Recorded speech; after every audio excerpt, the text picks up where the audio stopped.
Me llamo Sergio, topógrafo del Ayuntamiento de Ocotlán, Jalisco. En 2019 me asignaron un trabajo que nadie quería, levantar coordenadas en el Panteón Viejo para regularizar las fosas antiguas. No era de noche, pero el panteón tiene una luz que parece absorber el día. El portón de herrería chirriaba con un sonido largo, como si pidiera que no lo molestaran. Llevaba mi GPS, una cinta, un cuaderno en bolsa de plástico y un termo de café rancio. Entré solo porque el velador, don Lucho, andaba repartiendo recibos en la oficina municipal. Me dijo que si acababa antes de las 6, mejor. En ese cementerio la gente prefería guardar silencio incluso cuando estaba viva. La parte más antigua quedaba al fondo, detrás de una capilla de ladrillo ahumado. Ahí las lápidas tienen nombres borrados por la cal y fechas cortadas como uñas. Colonias de hormigas cruzaban por encima de las losas. El pasto nacía donde menos debía y el aire olía a tierra húmeda y agua de jícara abandonada. Empecé por el cuadro central. Marcaba puntos, tomaba lecturas, anotaba. Cada tanto sonaban los lazos de las coronas golpeando mármol. Nada anormal. El ruido del periférico llegaba como un rumor de mar.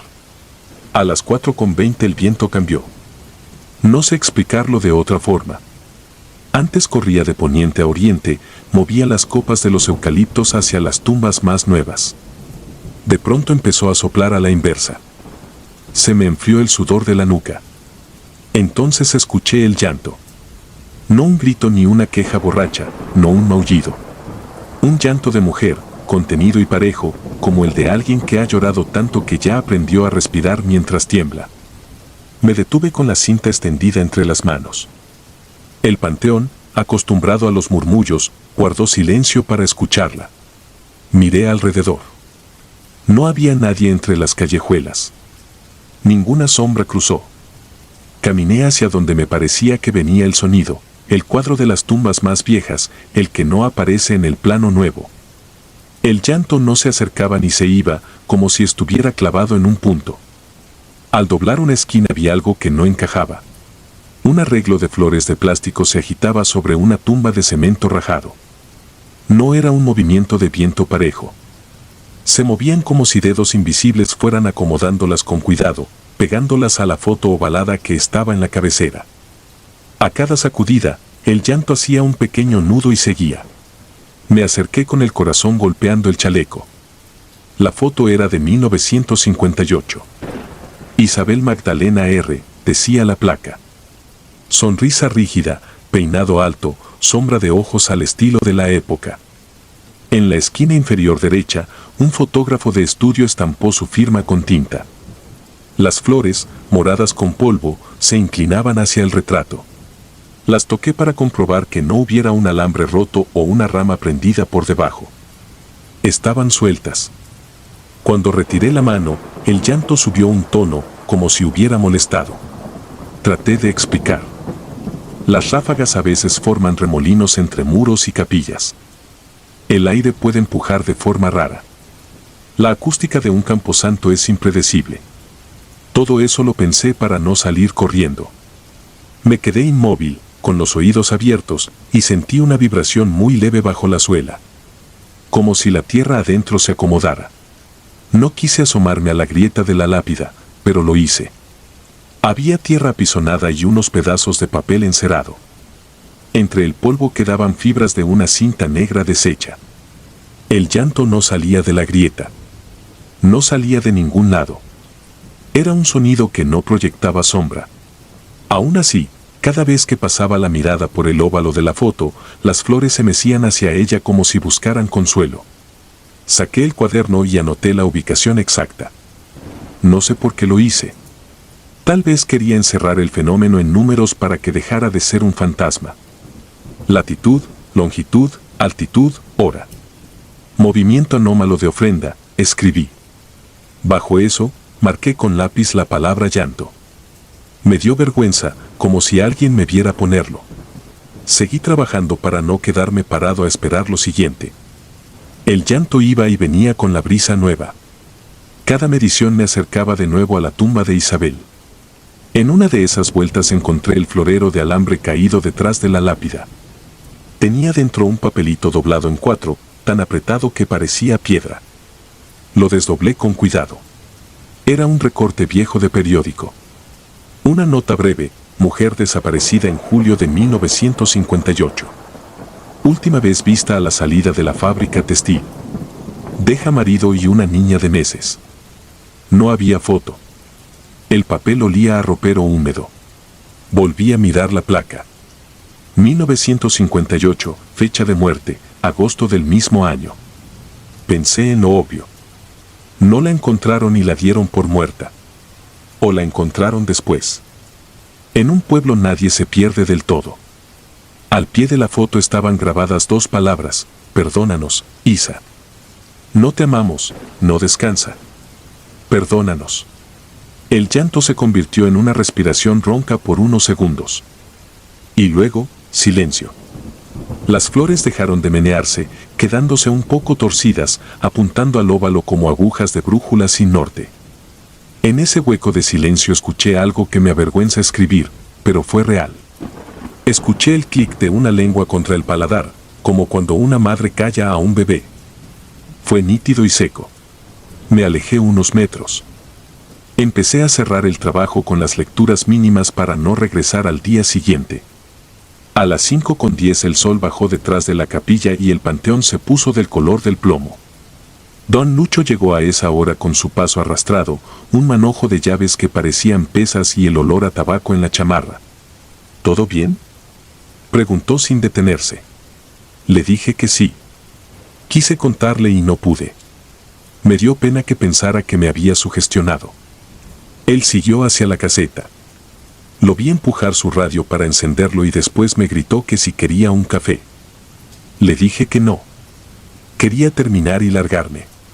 A las 5:20, mientras marcaba el último punto junto a un mausoleo con puerta de metal, se oyó un golpecito. Uno solo. Venía de la zona de Isabel. No era piedra ni rama. Era como un dedo sobre madera. Me obligué a no voltear. Terminé la anotación con letra temblorosa. El golpecito se repitió. 2, 3 veces, espaciado. La misma cadencia de la lengua hace unos minutos. Pensé en la niña que había dejado aquella mujer en 1958 y en quienes escribieron perdónanos. Pensé en alguien que lloraba todos los días en ese punto y había aprendido a hacerlo sin sonido, salvo por los golpes mínimos que ahora nadie oía. Cerré el cuaderno. Fui hacia la tumba con paso medido. Toqué las flores. Frías. El aire había regresado a su rumbo normal. Metí el recorte de periódico en la bolsa, no sé por qué, y acomodé el florero en su sitio. Puse una piedra para que no cayera. Me quité la gorra en un gesto que no me conocía. No recé. Dije en voz baja, apenas audible, que terminaría pronto y que no volvería a mover nada. No esperaba respuesta. No la hubo. El panteón siguió siendo panteón. Entregué el plano final esa misma tarde. Quise adjuntar la nota del fenómeno, pero la borré antes de imprimir. En su lugar escribí irregularidades menores y marqué con un círculo pequeño el cuadro de Isabel. Dormí mal. Soñé con un pasillo de fábrica y una fila de máquinas que cantaban. Desperté con la certeza absurda de que alguien me pedía que volviera. Al día siguiente pasé a dejar el plano firmado. Me topé con don Lucho afuera de la oficina. Se sorprendió de verme temprano. Le pregunté si conocía a la familia de Isabel Magdalena R. Me miró de reojo, como si sopesara si yo era merecedor de esa respuesta. La tumba esa nunca se hunde, dijo. Cuando Luz se encharca todo menos ese cuadro. Y sí, a veces se escucha llorar. A mí no me asusta. Es como cuando a uno le duele un hueso que nunca sanó bien. Ahí está el dolor, no más. Le agradecí y me fui. No entré al panteón ese día. Ni el siguiente. Una semana después, en una tienda de abarrotes, vi colgado un aviso plastificado con recortes de notas viejas de la región.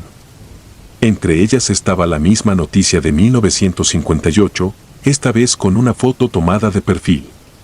No era el retrato de la lápida. Era la misma mujer, pero con el cabello recogido y la mirada hacia la puerta, como si en el momento del retrato alguien hubiera pasado. Sentí que me faltaba aire. El llanto que escuché en el panteón tenía esa misma atención puesta en la salida, no en quien la miraba. Guardé el recorte que había tomado. Lo doblé mejor. Desde entonces lo llevo en el bolsillo interno de la mochila de trabajo. No pienso en amuletos ni promesas. Lo llevo porque a veces, cuando el viento cambia de dirección en un lugar que no debería, necesito recordar que hay dolores que siguen midiendo su terreno aunque ya no estén en el mapa. Y que a veces, por simple decencia, uno no debe mover las flores. No he vuelto al Panteón Viejo. Cada que paso por la barda, bajo la velocidad y miro la capilla ahumada. En tardes de calor, los lazos de las coronas suenan contra el mármol con un golpecito breve y seco. Y aunque no hay nadie, me parece ver flores moradas inclinándose hacia un óvalo gastado, como si buscaran amparo en una mirada que ya no está. Acelero. En el espejo retrovisor, el portón de herrería parece cerrar la boca para guardar un secreto que no me corresponde. Y el viento, por un instante, vuelve a soplar al revés.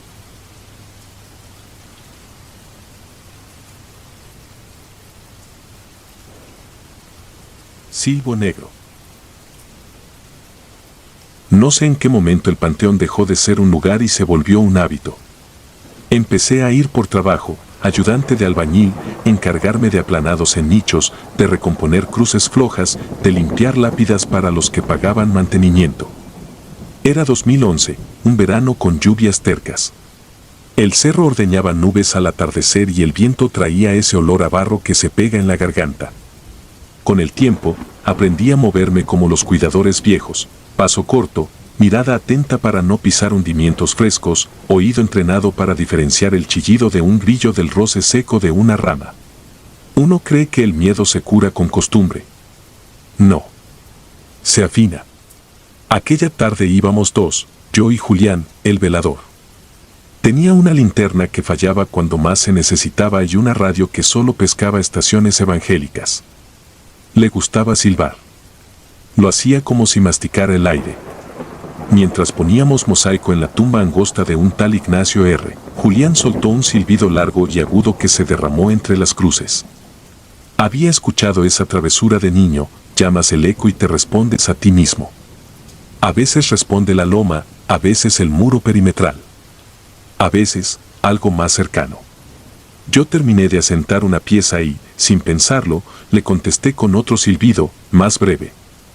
Fue reflejo, una tontería para matar el tedio. El sonido se fue, chocó con los cipreses del lado norte y volvió, desgastado. Me reí por lo bajo. Entonces escuchamos la tercera nota. No venía del cerro ni del muro. Venía desde detrás de la lápida contra la que yo estaba arrodillado. No dije nada. Julián apagó la radio.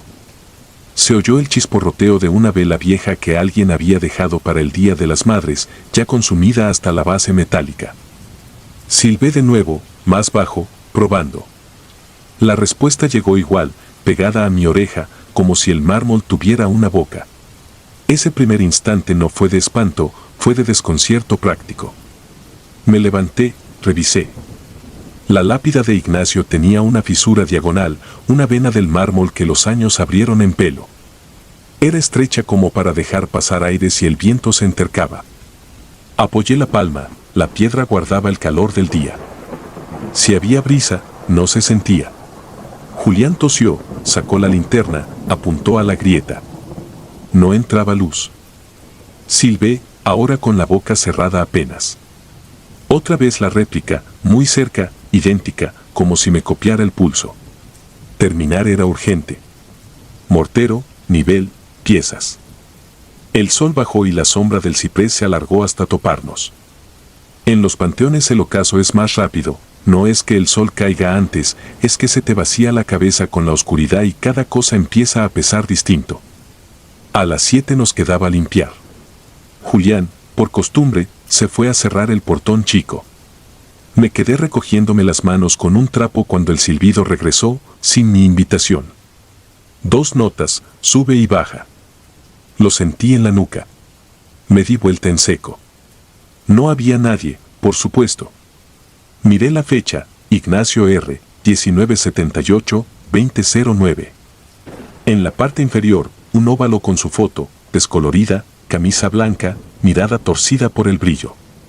Lo que vi después me heló más que el sonido. El óvalo tenía vaho, una nubecita de aliento empañando el plástico por dentro, como si alguien soplara desde el retrato. No corrí porque mis piernas no obedecieron. Solo me fui hacia atrás, paso a paso, sin quitar la vista del óvalo. El empañado se contrajo hasta desaparecer, dejando la imagen limpia.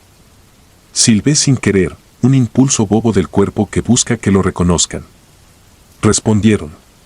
Pero ahora el silbo no era idéntico, traía un temblor, una raspadura, como si la nota se hubiera raspado con tierra. Julián tardó. Cuando volvió, le conté sin detalles. Asintió, como quien escucha una dirección. Sacó cigarro. No lo encendió. Dijo, hay tumbas que respiran. Lo dijo así, plano. No quise preguntas. Cargamos el cubo, guardamos las herramientas. Afuera, los perros esperaban el hueso que a veces les tirábamos. Esa noche, al regresar a casa, me llevé el panteón a los dientes. Cada vez que tragaba saliva sentía gránulos como si hubiera mascado arena. Los días pasaron con más trabajo. Evité ese pasillo. Cuando me tocó volver, quise que fuese de día. Era un lunes y amaneció con neblina baja.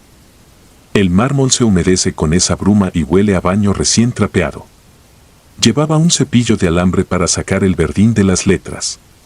Al acercarme, noté dos cosas: la fisura parecía más abierta y el óvalo de la foto estaba ligeramente ladeado, como si lo hubieran tocado. Metí la uña en la unión del óvalo con la piedra. Estaba firme. Empecé a cepillar el apellido. El ruido del alambre contra el mármol tapó todo. Cuando paré para sacudir el polvo, el silbo me agujereó el oído. Esta vez no respondí. Me quedé quieto, respirando por la boca, como cuando buscas no hacer ruido con la nariz. El silbo se repitió. No era un juego. Era un llamado sin prisa. Me acordé de los veladores viejos, de historias que se dicen en voz baja para que no se rompan. Hay tumbas que no aceptan silencio. Lo aprendí ahí, con el cepillo en la mano y la certeza de que no estaba solo aunque estuviera en medio de una plancha de concreto. Busqué una explicación mecánica, viento canalizado por la fisura, una botella oculta, algún hueco que hiciera de flauta. Apoyé la oreja en la piedra. El mármol no estaba frío. Tras él, algo vibraba con cada nota, algo pequeño, quizá un hilo, un despojo de flores, una cinta plástica. Abrí un poco la fisura con la espátula. Salió un soplo, tibio, con olor a humedad vieja. Cerré los ojos y, sin querer, silbé. La respuesta me rozó el pómulo. Decidí dejar esa tumba para el final. Trabajé a ritmo idiota, sin mirar el reloj, con la radio prendida en corridos para ocupar el aire. A mediodía, el sol apretó. La idea tonta de comer ahí, como muchas veces, se me descompuso en el estómago. Fui al baño del cuartito, me lavé la cara. En el espejo, por un instante, juraría que el aleteo de una sombra me cruzó detrás. Afuera, los perros dormían a la sombra del osario. Todo era normal salvo por la punzada de que la normalidad no alcanzaba a esa tumba. A las 5, cuando recogía, vi al muchacho. Parado en el pasillo, a 3 tumbas de Ignacio, manos metidas en la sudadera, la capucha puesta a pesar del calor. Miraba hacia el suelo. Me acerqué por si necesitaba ayuda. No levantó la cara. Tenía tenis embarrados de barro seco. Le dije, ya vamos a cerrar. Apenas movió la cabeza. Al dar otro paso, el olor me pegó, tierra mojada encajada en ropa vieja, ese olor de panteón que uno ya no huele hasta que lo trae otro. Pasé de largo. No quise molestar. Cuando volteé desde el portón, el pasillo estaba vacío. Esa noche soñé con la fisura. No con la tumba entera, solo con la línea abierta y del otro lado una cavidad de la que salía, más que un silbo, una respiración larga. Me desperté con la boca seca y el recuerdo intacto. Fui al trabajo antes que Julián. Llevaba la intención absurda de sellar la grieta. Mortero fino, espátula, nivel. El panteón a las 6 de la mañana es otro país, fresco, azul. Los nombres se ven más nítidos. Las aves hacen un ruido que parece cuchicheo. Llegué a Ignacio. Toqué la piedra. Era fría de nuevo. El óvalo estaba centrado como siempre. Me agaché. Preparé la mezcla. Cuando aproximé la espátula, el silbo sonó desde adentro, cortito, como un no. Me detuve, el brazo suspendido. No sé por qué, pero hablé, sin alzar la voz, no vengo a molestarte. Fue la única frase que dije y me supo amarga. Me quedé así, torpe, pidiendo permiso a una piedra. El silbo no volvió. Apliqué la mezcla, la alicé con cuidado, cubrí la fisura. Me sentí ridículo y a la vez aliviado, como quien tapa un agujero por donde se cuela el frío. Volví a mediodía. La mezcla había prendido. Pasé los dedos, sólida. Por primera vez en días, pensé que ya. ¿Qué era eso? Que todo cabe en la física si le buscas un lado. Me guardé la espátula. Me di la media vuelta. Entonces sonó. Largo, desde el interior sellado, y al final, una nota rota, como si la garganta que lo hacía se hubiera raspado contra piedra. No me quedé a comprobar nada. Caminé sin correr, con la disciplina de las retiradas. Afuera, un camión pitó en la calle y el sonido me devolvió a la ciudad. En la noche, el silbo se me metió a la casa por huecos que no sabía que existían, el marco de la ventana, la rendija bajo la puerta, la memoria. No dormí. Al amanecer regresé, terco, buscando una prueba de que todo era mi cabeza. Julián me esperaba en el portón. Antes de que hablara, dijo, no tapes lo que no te pidió. Y me dio la espátula, limpia. Desde entonces trabajo sin silbar. No porque tema que me contesten, sino porque ya aprendí a oír aunque me calle. A veces, en tardes con viento que no es viento, al pasar por ese pasillo siento el roce de una nota en la nuca. No vuelvo la cara. Sigo, recojo, cierro. Me repito en silencio que los muertos no regresan. Pero hay tumbas que respiran. Y cada aliento, si le abres un camino, aprende tu nombre en 2 notas.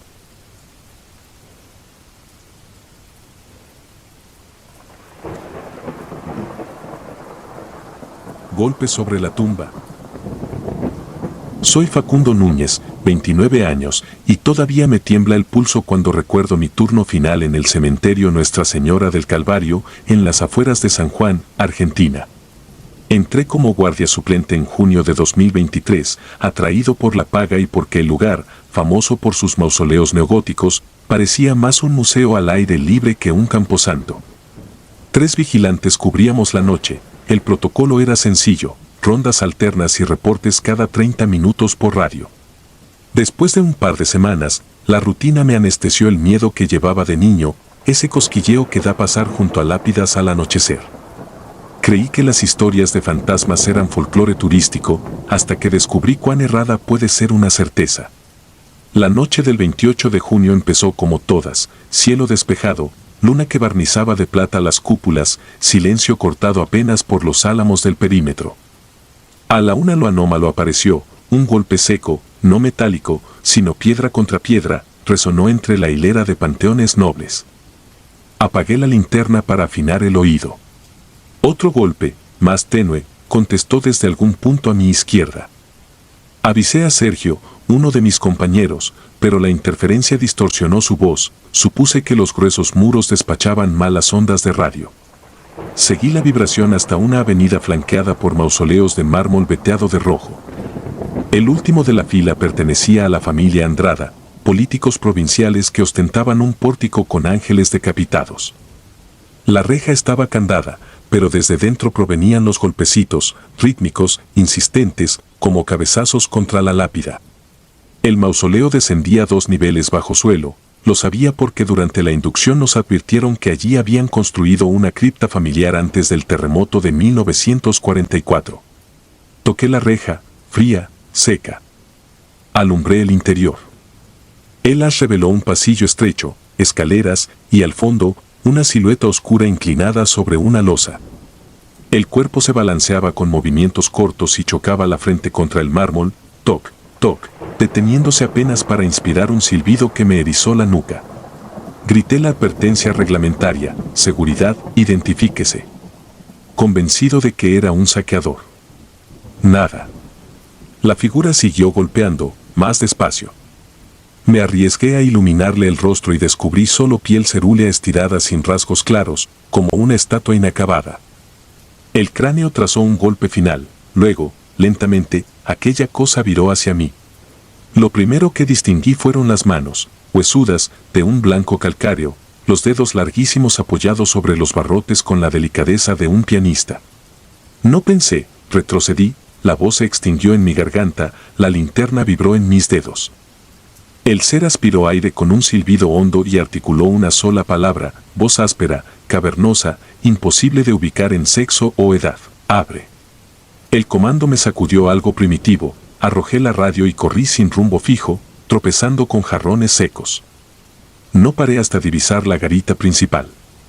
Dentro, Sergio y Benítez, el tercer guardia, reaccionaron a mi estado con chanzas nerviosas, atribuyeron todo a algún bromista. Entre sollozos les conté lo que vi. Se miraron con la gravedad que dediqué a los delirios de un ebrio, pero aceptaron acompañarme, protocolo exigía verificar. Tardamos 10 minutos en regresar al pasillo Andrada. El mausoleo lucía intacto, la reja cerrada con su candado. Ni rastro de intrusos.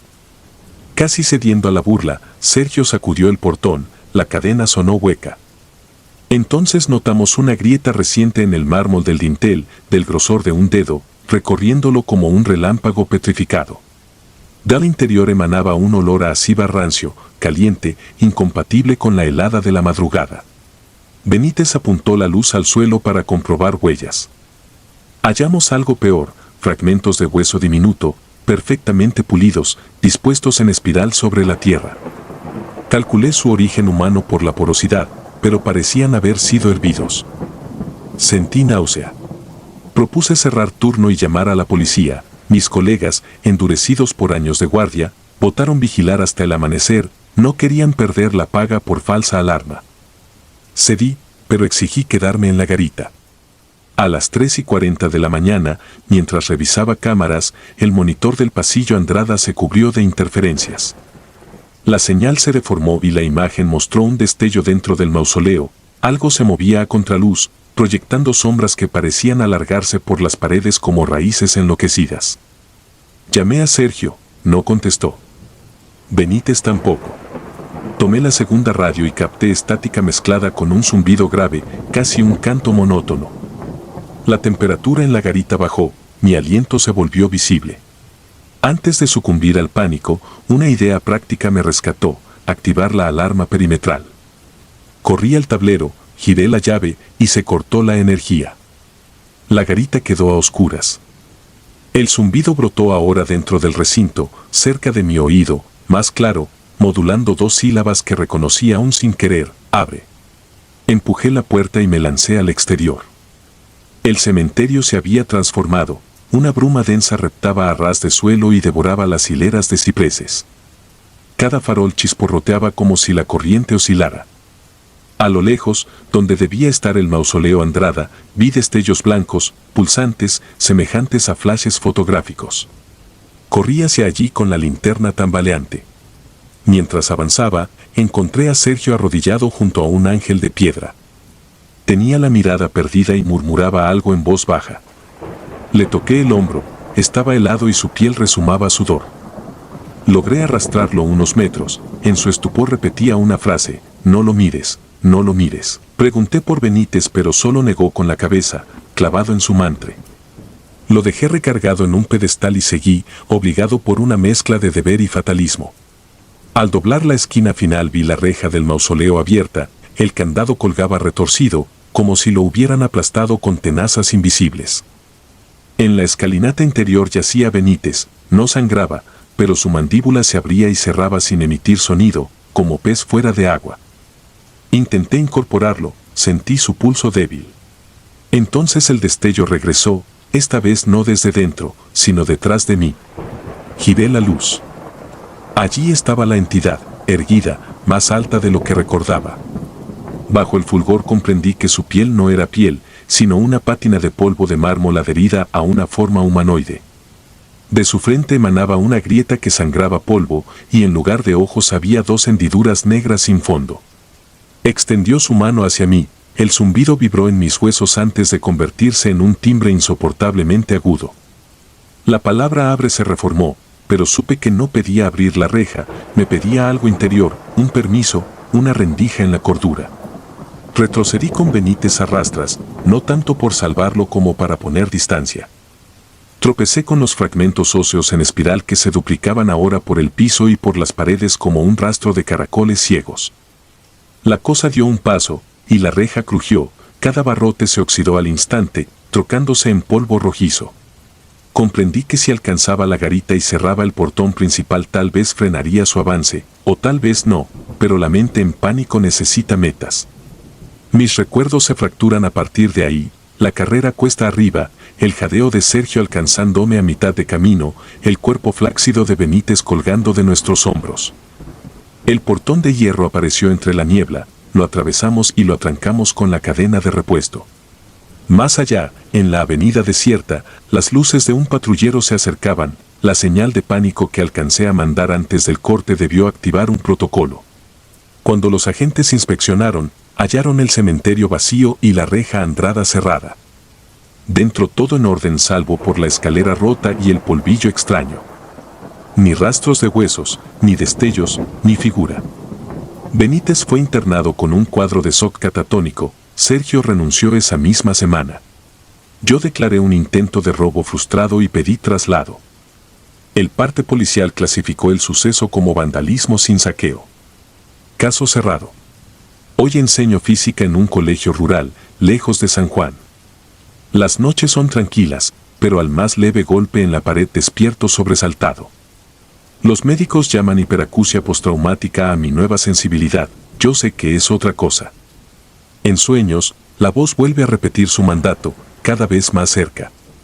Algunas madrugadas, abro los ojos y sobre la mesa de luz encuentro un polvo blanco, finísimo, que no estaba antes, como si el mármol se filtrara por las rendijas de la realidad. Cuando eso pasa, sostengo la puerta con el hombro y rezo a un Dios en el que nunca creí, repitiendo el consejo que Sergio balbuceaba en aquella bruma: no lo mires. No lo mires.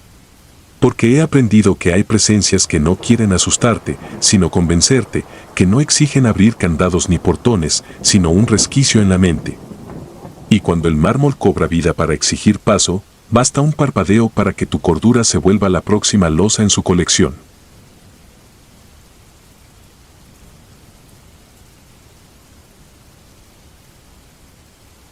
Umbral de Panales. Me llamo Mauricio Ledesma y, aunque hoy ejerzo como paramédico en León, hubo un tiempo en que formé parte de una cuadrilla improvisada de protección civil en el municipio de Santa Cruz de Montelongo, Guanajuato. Éramos 6 voluntarios jóvenes, el presupuesto era magro y las asignaciones variaban entre sofocar pastizales encendidos y rescatar perros callejeros atrapados en alcantarillas. A comienzos de octubre de 2018, el director de la unidad nos informó que el viejo panteón municipal debía quedar libre de enjambres antes de recibir a las familias que acudirían el 2 de noviembre. El cementerio data de 1870, apenas una manzana cercada por muros de adobe, coronados por una reja herrumbrosa que jamás cierra bien. De día luce tranquilo, con tumbas en hileras de cal gris y flores plásticas de colores desteñidos. De noche, apenas iluminado por un par de faroles anémicos, parece contener su propia atmósfera, el aire allí se enfría 2 o 3 grados más que en cualquier calle vecina. La orden era simple: retirar, no exterminar, los panales para reubicarlos después en un apiario. Como la alcaldesa temía que alguna colonia se alborotara con visitantes inocentes, nos pidió realizar la maniobra a la medianoche del 30 de octubre. Nos acomodamos en 2 camionetas, herramientas, trajes de neopreno, cajas de transporte para las abejas y una escalera de aluminio de 3 metros. Al llegar, descubrimos que el velador habitual, don Eliseo, brillaba por su ausencia. No había candado ni portón cerrado, aún así, elegimos escalar la barda lateral para evitar curioseos de algún paseante que confundiera nuestra indumentaria con trajes de fumigación y levantara falsas alarmas. Entramos a las 23:48. El coro de grillos cesó en cuanto mis botas tocaron el interior. A través de la careta escuchaba la respiración amplificada de mis compañeros, mezclada con el zumbido intermitente de colonias ocultas bajo las cornisas de mausoleos. Durante la primera hora el trabajo resultó casi mecánico.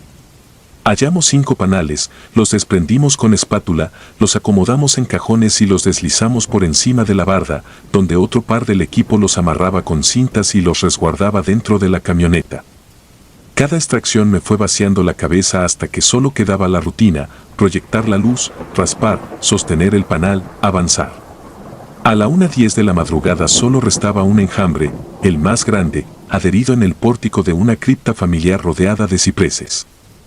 Los demás estaban fuera, cargando los últimos cajones. Yo permanecí dentro, subido a la escalera, con el sudor escurriendo por la nuca pese al aire helado. Fue entonces cuando el murmullo del panal cambió. De un zumbido compacto pasó a un borboteo, como si las abejas mordieran la cera desde dentro. Un golpe metálico resonó detrás de mí.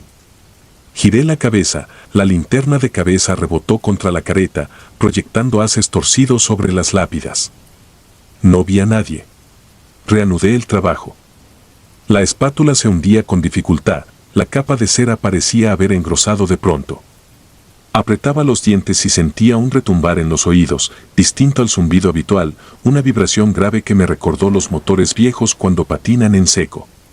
Pensé pedir ayuda, pero algo me mantuvo callado, la certeza infantil de que hablar era invitar aquello que me acechaba a responder. Logré desprender el panal. Era más pesado que los anteriores, costaba sostenerlo con una sola mano. Bajé el primer peldaño y allí, sobre el mármol, lo vi. Una silueta robusta emergió entre 2 tumbas, sin linterna, sin casco, sin prisa, avanzó hacia la barda donde mis compañeros reían por alguna broma. Su paso no levantó polvo ni crujió la grava. Llevaba el traje negro de protección civil, idéntico al nuestro, pero sin reflectantes. El casco era blanco mate, como una calavera lisa que absorbía la luz. Por un instante quise creer que venía a ayudarme, que alguno había regresado sigiloso. Sin embargo, esa figura ni volteó hacia la escalera. Se detuvo junto a la reja, se sentó sobre la techumbre de un nicho bajo y fijó la mirada en mis compañeros del otro lado, que seguían lanzándose motes y risotadas sin reparar en él. Tenía los brazos cruzados, los guantes colgaban de los puños, demasiado largos, como dedos engarabitados. La escalera vibró. Bajé otro peldaño y el panal tembló entre mis manos. Las abejas parecían enloquecer, saliendo en un chorro denso. La silueta inclinó la cabeza, como si olfateara el aire. Entre la careta y mi piel el aliento se volvió vaho. Mordí la lengüeta interior del casco. No debía gritar. No debía moverme bruscamente. El enjambre, fuera de sí, comenzó a rodearme, pero no me picó, se arremolinó frente a mi cara, como formando un velo que me separaba del resto del cementerio. Entonces, el tipo junto a la barda se puso de pie. Vi cómo apoyaba las palmas en la tapia y las hundía, no sobre el concreto sino a través de él, como si la materia cediera a su tacto. Trepó sin esfuerzo, del otro lado escuché un chillido, un crujido y luego silencio. El zumbido cesó tan repentino que me hirió los oídos, como cuando se apaga una licuadora dejando el vacío acústico. Bajé los 2 últimos peldaños a trompicones. Corrí hacia la salida. Mis guantes resbalaban en la piedra húmeda de la barda, tardé en escalar, pese a ser delgado. Al asomar la cabeza vi a mis compañeros tendidos en la banqueta, no estaban heridos, pero jadeaban como si hubiesen corrido un maratón. El panal que yo cargaba había desaparecido, en su lugar encontré la caja de plástico derretida, la tapa hundida como cera bajo fuego. Nadie vio al sujeto de casco blanco, al parecer, un segundo antes de que yo llegara, las abejas salieron por encima de la barda en una nube y los obligaron a tirarse al suelo, cubriéndose el rostro. No contamos nada al supervisor. La versión oficial fue simple, enjambre liberado accidentalmente, sin lesionados. Aquella noche la dimos por concluida. Los demás regresaron al cuartel a dormir. Yo me quedé hasta las 7 en urgencias, revisando la presión de cada uno, todo normal. 2 días más tarde, la alcaldesa inauguró una ofrenda simbólica en la entrada del Panteón Nuevo. Fui por protocolo. A la salida, un anciano barrendero me reconoció y me agradeció la limpieza en el viejo cementerio. Le comenté la extrañeza del enjambre final y bromeé sobre un refuerzo misterioso que vino a desalojarnos. Él no rió. Le vio la cara, ¿verdad? Susurró.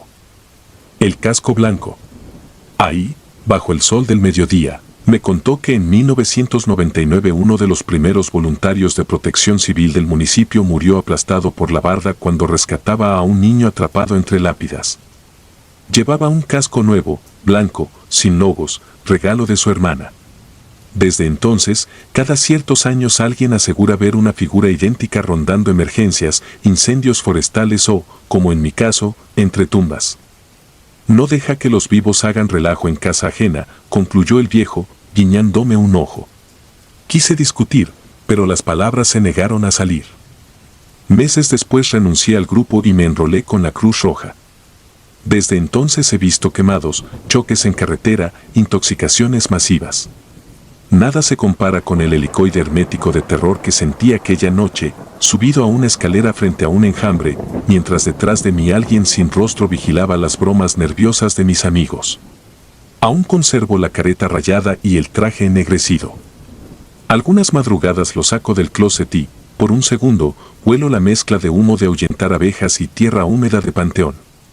Entonces recuerdo que uno de los muchachos, el más corpulento, Arturo, renunció semanas después, tal como aquel robusto chico del relato de mi primo en otro municipio, incapaz de volver a escalar una simple barda. Se mudó con su hermano al norte y jamás respondía a los mensajes cuando intentábamos retomar contacto. Supongo que cada panteón en México guarda su propio centinela. El nuestro viste neopreno y casco blanco, otros quizá prefieran toques de tambor, luces que se encienden sin cables o juguetes musicales que despiertan con luna nueva. Yo, por mi parte, aprendí algo definitivo: cuando el silencio se espesa en un cementerio y el aire se enfría sin razón, no hay que intentar mirar qué lo provoca. Basta con bajar la escalera, recoger las herramientas y salir sin intercambiar bromas que puedan despertar a quien, desde el otro lado del umbral, solo exige respeto entre panales dormidos.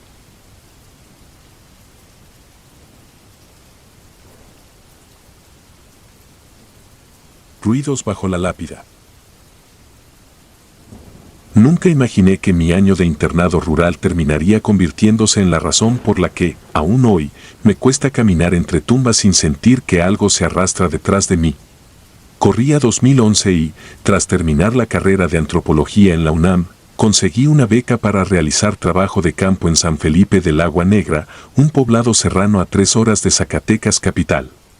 Mi tarea consistía en levantar un inventario histórico del viejo camposanto y entrevistar a los escasos deudos que aún visitaban aquellas sepulturas olvidadas. Parecía un proyecto sencillo: catalogar nombres, fechas, estilos de cruces y retornar a la ciudad con un informe que, en el mejor de los casos, nadie leería. San Felipe era un caserío de apenas 80 habitantes. Las noches eran tan oscuras que uno podía oír, más que ver, el viaje de las nubes sobre las montañas. A mi llegada me hospedaron en la escuela primaria abandonada. 2 aulas, techo de lámina y un patio donde crecían nopales entre cuadernos ajados. Desde la ventana se divisaba, a menos de 500 metros, la verja de hierro oxidado que delimitaba el cementerio. Un rectángulo de tierra rojiza, cercado por álamos retorcidos. Nadie se atrevía a enterrarse allí desde hacía décadas. El nuevo panteón se encontraba junto a la carretera, con bóvedas de mosaico reciente y floreros de plástico. Yo, en cambio, debía ocuparme del viejo. El primer día avancé con mi libreta entre las hileras mal trazadas, fotografiando lápidas cuyos nombres se habían borrado bajo musgo espeso. El silencio era total, interrumpido únicamente por el graznido de alguno que otro cuervo petrificado en las ramas. Sin embargo, no sentí miedo. El lugar parecía más dormido que muerto, un museo a cielo abierto donde nadie reclamaba la visita de un forastero. Trabajé hasta el atardecer y regresé a la escuela, cansado pero satisfecho. La segunda tarde, mientras dibujaba el relieve de una cruz de cantera, capté algo extraño. Sobre el borde inferior del tallado alguien había marcado, con letra reciente, la fecha 23 de septiembre de 2011. Coincidía con el día anterior, mi primer recorrido. Pensé que tal vez uno de los niños se divertía a costa mía. Seguí caminando y hallé la misma inscripción en otra tumba, siempre en la parte baja, siempre casi oculta por el polvo. Tomé nota para preguntar más tarde. De regreso, la señora Cirila, encargada de la tiendita comunal, negó saber quién pudo haber escrito fechas nuevas en lápidas tan viejas. Aquí nadie pisa ese solar, aseguró mientras embolsaba frijol. Dicen que allí quedó un eco de los que se fueron. No quise profundizar. La gente del pueblo estaba convencida de que el sitio retenía sonidos y los devolvía en noches de viento, como si la tierra respirara recuerdos ajenos. La tercera jornada la pasé limpiando malezas cerca de una fosa anónima. Entre raíces hallé trozos de cerámica y lo que parecía ser una cajita de música oxidada. Al levantarla sonó un par de notas desafinadas, las suficientes para helarme la sangre. Era la misma tonada que escuchaba mi abuela cuando mecía a mis primos en la Ciudad de México, una nana francesa que no debía tener relación con un cementerio perdido en Zacatecas. Guardé el objeto en mi mochila y continué. Antes de anochecer, descubrí que todas las tumbas examinadas aquella tarde volvían a mostrar la fecha 23 de septiembre de 2011, ahora acompañada de una línea vertical bajo los números. Esa noche, el viento atravesó la lámina del techo como un silbido húmedo. Mientras revisaba mis apuntes, la cajita de música, guardada bajo la cama improvisada, emitió un chasquido y comenzó a girar sin que nadie la tocara. Las notas, deformes, se alargaban unos segundos y se apagaban de golpe, para reiniciar enseguida. Me incliné, la tomé con cuidado, la manivela estaba rota, era imposible que se moviese sola. Opté por envolverla en un trapo y guardarla en el cajón de un pupitre. A la mañana siguiente, salí temprano. El cementerio, bañado por un alba pálida, parecía más amplio, como si la noche hubiera estirado sus límites. Avancé hacia la parte trasera, donde apenas había trabajado. Allí descubrí algo que no figuraba en los mapas parroquiales, un pasillo estrecho bordeado por nichos diminutos, casi infantiles. Sobre cada uno, la fecha 23 de septiembre de 2011 aparecía tallada con violencia, esta vez acompañada de una segunda barra vertical. No había nombres ni retratos, solo números, un par de flores marchitas y la sensación de que alguien me observaba desde el hueco vacío de cada osario. Volví a la escuela antes de que el sol alcanzara el cenit. El director, un anciano que fungía ahora como velador, me aguardaba en la puerta. «La caja que hallaste no es para jugar», murmuró, como si adivinara mis pensamientos. Se sentó frente a mí y me narró la única versión que el pueblo conoce acerca del viejo panteón. A principios del siglo XX, dijo, una epidemia de tosferina se llevó a más de 20 niños en el curso de un mes. Las madres, desesperadas, encargaron pequeñas cajitas de música a un artesano de Jerez y las colocaron dentro de los féretros para que los chiquillos siguieran oyendo canciones en el sueño. Con el tiempo, los dispositivos se oxidaron y dejaron de sonar, hasta que alguien removía la tierra. En 1976, cuando la comunidad intentó exhumar los restos para trasladarlos al nuevo cementerio, la maquinaria de la retroexcavadora se descompuso 3 veces consecutivas. En la madrugada siguiente, varias personas oyeron decenas de cajitas musicales resonando al unísono. Se canceló la obra y el camposanto quedó clausurado. Pregunté por la fecha grabada en las lápidas. El anciano frunció los labios. Aquel 23 de septiembre, contó, una luz sepultó la carretera, incomunicando al pueblo durante 2 semanas. La enfermera del centro de salud murió esa noche cuando intentaba llegar a caballo hasta el hospital más cercano con un recién nacido enfermo. Alguien dijo que su reloj se detuvo a las 4:13 de la madrugada y que sobre la esfera quedó marcada la hora con la aguja clavada como cuchilla.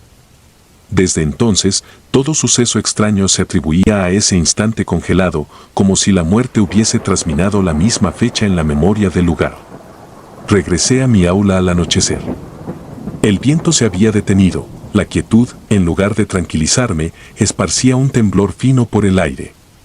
Encendí la lámpara de mano y comprobé que la cajita seguía en el pupitre, inerte. Decidí que al día siguiente la enterraría de nuevo en la tumba donde la hallé, quizá así acabaría el sobresalto. Me dormí vestido, pero el sueño resultó mezquino. A cada momento escuchaba niños corriendo por el patio de la escuela, sus pasos convocados por una métrica que no era de este tiempo. A las 3 de la madrugada un golpe seco me arrancó de la colchoneta. El pupitre había caído. La cajita giraba sobre el suelo, abierta, y la música salía ahora nítida, sin apenas distorsión. Levanté la lámpara, el aula estaba vacía, excepto por aquello. Me agaché, la tomé entre dos dedos y una corriente helada viajó por mis brazos. De pronto, las ventanas se empañaron desde dentro, sobre el vidrio comenzaron a trazarse números con un dedo invisible, 23 de septiembre de 2011. Retrocedí hasta chocar con la pared. No sé cuánto tiempo estuve allí, paralizado. Cuando la música se detuvo, todo se desvaneció de golpe, las marcas en el vidrio, el frío, la sensación de presencia ajena. Sin pensarlo, guardé la cajita en la mochila, salí de la escuela y caminé bajo la luna hasta el cementerio. La verja crujió al empujarla. Las tumbas parecían más altas, las cruces proyectaban sombras alargadas que se retorcían sobre la tierra. Avancé hasta el pasillo de los nichos infantiles. Frente a uno de ellos descansaba mi balón de fútbol, desinflado, el mismo que había llevado a la universidad años antes y que juraría haber perdido en la ciudad. Caí de rodillas. Comprendí que aquel sitio no coleccionaba solo los recuerdos del pueblo, ahora absorbía los míos. Coloqué la cajita dentro del nicho vacío y, con manos temblorosas, empujé la losa de piedra hasta oír el chasquido del encastre. Al hacerlo, la noche se llenó de un murmullo, como si docenas de voces infantiles entonaran la nana. No era música metálica, sino canto. Quise taparme los oídos, pero algo dentro de mí se aflojó y, en vez de huir, cerré los ojos y escuché. Las voces no pedían ayuda ni lloraban, repetían una misma palabra: gracias. Amanecí sentado contra la verja, con la cabeza recargada en el hierro. El sol iluminaba las tumbas y un puñado de mujeres arreglaba flores en la entrada. Me puse en pie, el pasillo de nichos lucía intacto y la fecha maldita había desaparecido de todas las lápidas que yo había marcado en mi libreta. Ni rastro de mi balón. Me marché ese mismo día sin despedirme. Han pasado 12 años. Ya no ejerzo como antropólogo de campo, me dedico a la docencia. De vez en cuando recibo correos de estudiantes que visitan San Felipe para investigar el viejo cementerio. Todos coinciden en que no hallaron nada relevante, salvo un detalle curioso: en la última hilera de nichos hay una cajita de música incrustada en la pared. Está rota, me escriben, pero huele a madera nueva. Les respondo con una sola línea: no la retiren. Porque sé que, si alguien vuelve a abrirla, quizá escuche esa canción una vez más. Y temo que, esta vez, las voces ya no quieran dar las gracias, sino preguntar por qué seguimos perturbando su sueño bajo la lápida.